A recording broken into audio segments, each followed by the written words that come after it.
voltando lá, né, quando a gente não sabe o que fazer. Então tá, então ali eu já estava num momento que eu tinha, sei lá, 3 arquitetas, 2 estagiárias e não sei o que, nã e fazia tudo muito assim, eu tinha uma agenda, eu tenho agenda até hoje, essa agenda é uma relíquia, tá. Tenho agenda, e eu anotava tudo, assim, o que entrou, e aí eu não anotava o que eu paguei, era assim, eu tinha os boletos que eu paguei, mas o que entrou tinha tudo ali, e aí eu fazia mais ou menos as contas tudo Na lá, a mão. caneta mesmo, na mão, e aí eu pagava o valor que era acordado com cada uma, que eu acho que era por hora, que eu acho um erro pagar por hora, tá. E eu Depois tu pagava vai explicar isso. e eu pagava uma porcentagem do faturamento, não era do lucro. Ou seja, Caraca! se eu não tivesse lucro, estava todo mundo bem, menos eu, né. Aham. Então assim, ó, era uma tipo, era horrível. E aí daí o que que aconteceu? Daí nunca, nenhuma das partes nunca tá satisfeita, né, sempre tem Sim. alguém o insatisfeito. E um dia, a gente teve uma denúncia anônima no Ministério do Trabalho e bateram no escritório. Ai, que delícia. E eu estava numa visita técnica numa fábrica em Joinville, e bateu um desespero, elas gritavam lá dentro e não sei o quê, e eu no celular, eu não sabia o que fazer. E aí diz que a pessoa que entrou ainda foi super ríspida, foi horrível. Aí começou a nossa jornada, que eu sempre digo, tá, e sempre o que nos gera um movimento de uma mudança positiva é algo muito negativo. Uhum. Fato, tá. Se tu não passar um perrengue, se não tiver uma coisa muito ruim, Mas e eu aquele perrengão, né. e esse ano eu aprendi de novo. Então é assim, sabe, a gente precisa sempre ter um baita perrengue que te leva para um movimento muito positivo. E foi assim. Então ali eu comecei a jornada de tipo, então vamos ver, vamos resolver. Aí então contrata um advogado, e aí o advogado levanta algumas alternativas, aí então chama a contabilidade, daí a contabilidade traz algumas alternativas, e aí a gente descobre que então a gente consegue resolver com o jurídico e com a contabilidade. Porém, tem a questão da gestão de pessoas, tu tens que trabalhar um pouco mais o motivacional, o trabalho em equipe, o vestir a camisa, porque não existe fórmula ideal. Para mim, pagar por hora não é ideal, para mim, CLT não é ideal. Por quê que tu fez essa pergunta? Porque as pessoas se acomodam. As Uhum. pessoas se acomodam. Elas vão lá para cumprir tabela. Uhum. Horário. Exato. Cadê a produção? Cadê a meta? Quanto que eu sei? Eu posso pagar 3 horas de trabalho? Posso. Mas essas 3 horas, quanto que me produziu? Exato. Quanto foi, sabe? Então, assim, ó, tudo na vida tem que ser bom para os 2 lados. Quando eu falo isso para o cliente: "Ah, mas tem proposta bem mais barata", eu: "Sim, sim, tem. É que Uhum. tem que ser bom para os 2 lados. Tu queres todo o meu trabalho, detalhado da forma que é, planejado, orçado, com todo um planejamento estratégico para tu gastar menos na tua execução, onde vai, mas tu quer pagar o mesmo do outro que não faz? Tem que ser bom para os 2 lados". Então, assim, as coisas elas não podem ser inventadas, elas têm que ser entendidas. Uhum. E aí fazer sentido. É básico, parece óbvio, Sim. só é difícil botar em prática, né. Então lá em 2015 a gente começou essa jornada e organiza, organiza, organiza, organiza, se Deu des certo essa história do se descobre as pessoas que são próximas e que não deveriam ser próximas, né. E aí a gente não sabe mais se a gente fica chateado ou se agradece. Exato.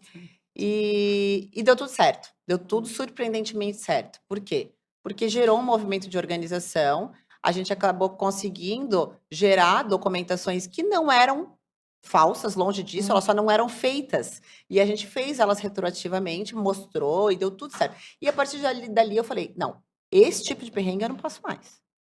Eu não vou", né. Uhum. E aí ali a gente começou então mudamos a empresa que era uma limitada para uma SS, que é uma sociedade simples, que ela Uhum. incorpora sócios de serviço, e aí a gente Hum. fez, além do contrato social, um acordo de sócios, onde a gente tem as regras internas ali, como é que funcionam, só que também não dá para qualquer pessoa que entra no teu escritório já entrar e sentar na Sim, janelinha no teu contrato social, como no teu acordo sócio. de sócios, né.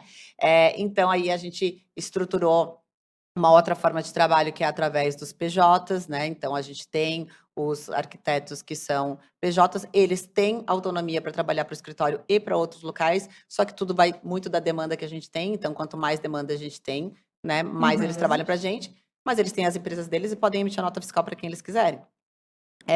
A gente ainda tem muitos ajustes nessa jornada para fazer. Eu ainda tenho uma meta de traçar um plano de metas, né?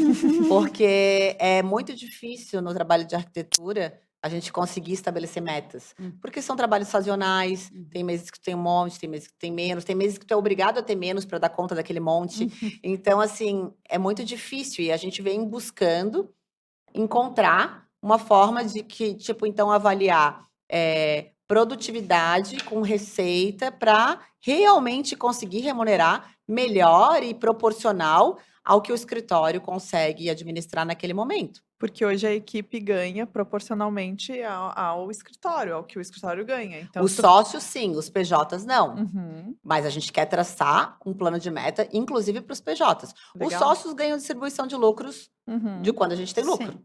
Né? E os PJs ganham por produção. Ganham Né? ganham dentro de um acordo que a gente pré-estabeleceu que, na minha visão, precisa ser melhorado para traçar o programa de metas. Tá. Que inclusive, não é uma decisão que eu tomo sozinha, eu abro com eles isso, Aham. sabe? Teve um dia que eu sentei com os PJs, recentemente, inclusive, e falei, quanto vocês acham que é o custo fixo do escritório? Daí ficou ali, um Ninguém silêncio. sabe. Não, ficou um silêncio, daí eles começaram a fazer conta. E aí eles começaram a fazer conta e eu deixei. Mas é que se juntar todo mundo, e daí se juntar o aluguel, e aí se juntar o condomínio, daí se juntar a internet, aí se juntar não sei o quê. E o Uber, né? Porque daí tá todo mundo pra obra de Uber. Aí vai. Aí sozinhos, em 10 minutos de pensamento, eles foram chutando números mais próximos do real, que eles se espantavam com os números que eles estavam chutando. Daí eu falei, bom, então tá. Então a gente está chegando aí em números muito próximos dos reais. Então, a gente precisa faturar quanto para ter lucro? Os sócios, incluindo eu, a gente tira pro labore. Pro labore, 2 salários mínimos. É isso. Se tem lucro, a gente tem mais. Se não tem, a gente não tem. Entendeu? Uhum. É assim. Quando tu começa a mostrar para eles, assim, senão eles, o que eles olham? Eles olham quanto tu fechou num projeto.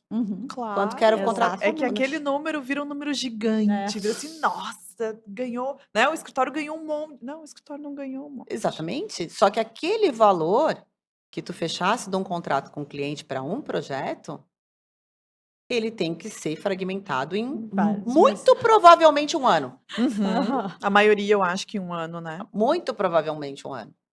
E aí, tu vai ver se tu vai ter lucro ou não vai.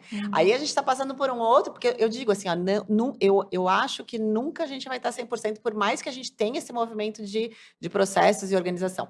A gente contratou há 2 anos atrás, então, porque até então era eu que fazia o financeiro. Aí tu imagina, eu fazendo comercial, projeto, financeiro, gestão. Não dá. Tem uma hora que aí entra a coragem. Então, vou pagar aqui para ver se começa a melhorar aqui, para ver se não sei o quê. Então, a gente tem uma equipe terceirizada que faz o nosso financeiro.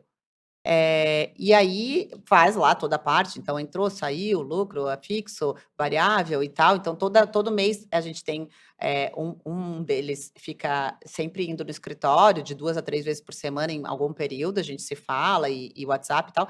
E um mora no Chile, que é o que faz uma reunião mensal com a gente de DRE, né? Que é distribuição de resultados de exercício. Não é bem esse nome, mas é quase isso. E aí, então, a gente consegue avaliar tudo. E aí, a gente começou a pedir para eles assim, não, beleza, a gente está conseguindo... E aí, quem participa dessa reunião não é o escritório todo, são sócios, né? Porque também tem coisas ali que a gente tem que também se preservar. Porque isso é uma outra coisa bem importante, assim, sabe? Eu trato todo mundo como amigo, até descobrir o inimigo. E aí, a gente entende que a gente tem que dar uma segurada em algumas informações e abrir quando for importante.